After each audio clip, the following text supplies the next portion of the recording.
బయ్యాజీ అప్పాజీ పాటిల్. ఈ యుగంలో మహాత్ములందరికీ తలమానికమనదగిన సాయిబాబా మానవాకృతితో షిరిడీలో అవతరించడమే మహాభాగ్యం.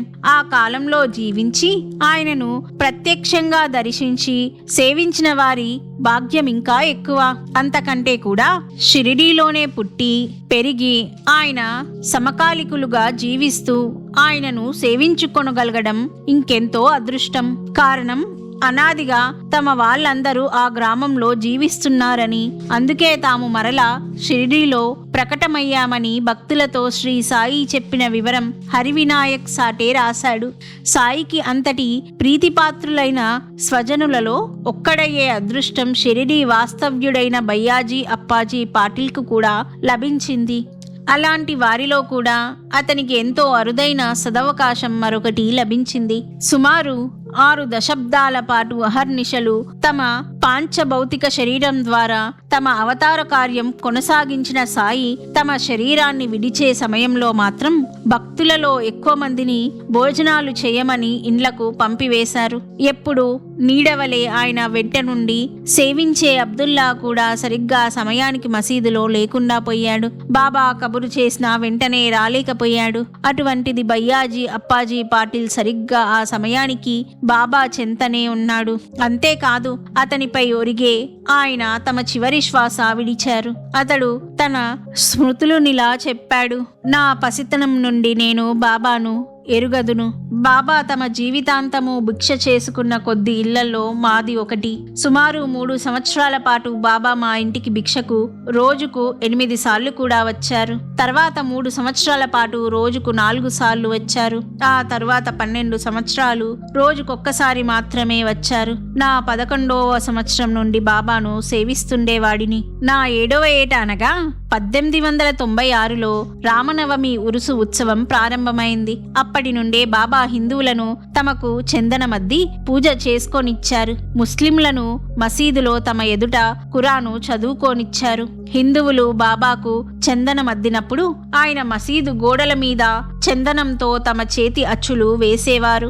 అప్పుడు ముస్లింలు కూడా అలానే చేసేవారు. తర్వాత మహల్సాపతి నుదుట మరి కొందరు ముస్లింలకు చందనమద్దేవారు బాబా. మహల్సాపతి బాబా ఎదుట చందనం రాసేవాడు. అప్పుడు ముస్లింలను నమాజు చేసుకోమని చెప్పి ఆ సమయంలో మిగిలిన అందరినీ నిశ్శబ్దంగా ఉండమనేవారు బాబా. భక్తులు పాలకోవా మొదలైన నైవేద్యాలు తెచ్చినప్పుడు ఒక్కొక్కసారి బాబా స్వయంగా ఫాతిహ చేసి ఆ ప్రసాదం హిందువులకు ముస్లింలకు కూడా పంచేవారు. ఉరుసు ఉత్సవం జరుపుకునే పద్ధతులలో హిందువులు ముస్లింలు వేరువేరు పద్ధతులను అవలంబించేవారు. కనుక బాబా అందరికీ సమానంగా తమ చేత్తో చందనమద్దేవారు. నా 11వ ఏట ఒక రోజు ఉదయం 9:30 గంటలకు ప్రాంతంలో బాబా నన్ను పశువులు మేపుకోవడానికి వెళ్ళనివ్వలేదు.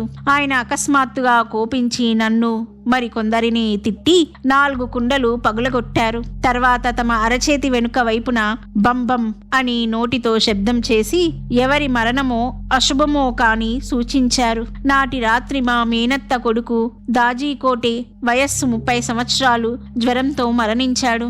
బాబా తమ జీవితంలో చివరి 14 సంవత్సరాల పాటు నాకు నిత్యము 4 రూపాయలు ఇచ్చారు. వారి మహాసమాధి రోజున కూడా ఇచ్చారు. ఆయన తామిచ్చే డబ్బు ఎవ్వరికి దానంగా కానీ అరువుగా కానీ ఇవ్వవద్దని ఒకసారి చెప్పారు.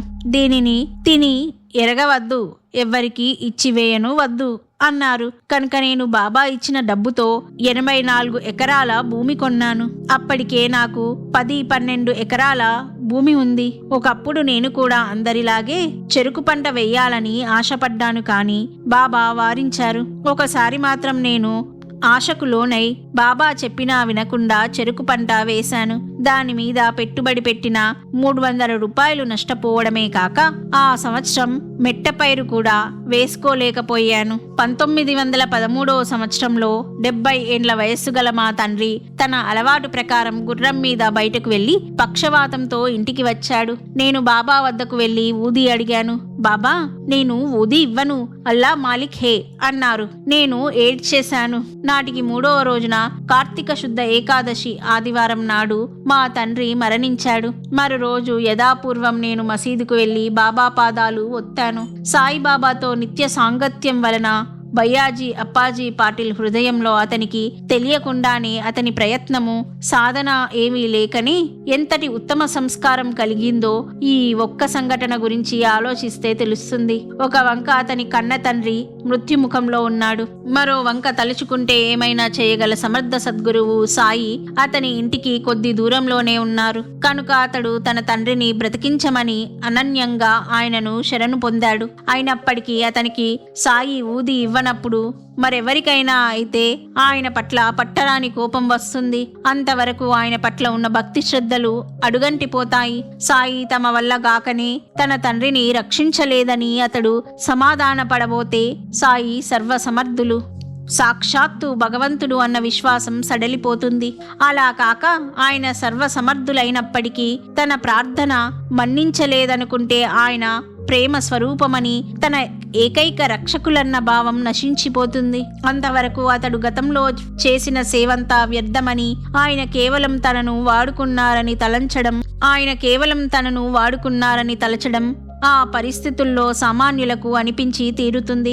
అటు తర్వాత మళ్ళీ ఆయనను దర్శించడం కూడా కష్టమే. అట్టి మానసిక స్థితిలో సాయి గురించి అతడంతకు ముందు వినిన కువిమర్శలు, దుష్ప్రచారాలు అన్ని వాస్తవాలనిపిస్తాయి. ఒకవేళ ఎవరైనా ఆ విఘాతానికి తట్టుకొని మనస్సును సమాధాన పరుచుకోగలిగినప్పటికీ అందుకెంతో కాలం పడుతుంది. ఏమైనప్పటికీ పితృశోకమైన కొంతకాలం సామాన్యులను కుంగదీయక మానదు. కానీ బయ్యాజీ పాటిల్లో ఇవేవీ కనిపించవు. అతడు తన తండ్రి మరణించిన మరురోజే ఎప్పటివలే ఆయనను దర్శించి పాదసేవ చేసుకున్నాడు. తన తండ్రిని ఎందుకు రక్షించలేదని అతడు ఆయననొక్కసారి కూడా అడగలేదు. ఆయన పట్ల అతని భక్తి శ్రద్ధలు, ప్రేమ కించిత్తు కూడా చలించలేదు. అది అసలైన భక్తి. అదే సాయి కోరే దక్షిణలోని నిష్ఠ. అది అతనికి సాయి సన్నిధి ప్రసాదించిన వరమేనని తలచవచ్చు. నాకు భీముని అంతటి బలమని ఎప్పుడూ గర్వంగా చెప్పుకుంటుండేవాడిని. ఒకరోజు వారి పాదాలొత్తాక బాబాను నా చేతులపై ఎత్తి తీసుకువెళ్లి దుని వద్ద దించాలని ప్రయత్నించాను. అంతకు ముందు ఎన్నోసార్లు అలా చేశాను కూడా. కానీ ఆ రోజు ఆయనను పైకి లేపలేకపోయాను. బాబా నన్ను చూచి నవ్వి నా గర్వం అణిచివేశారు.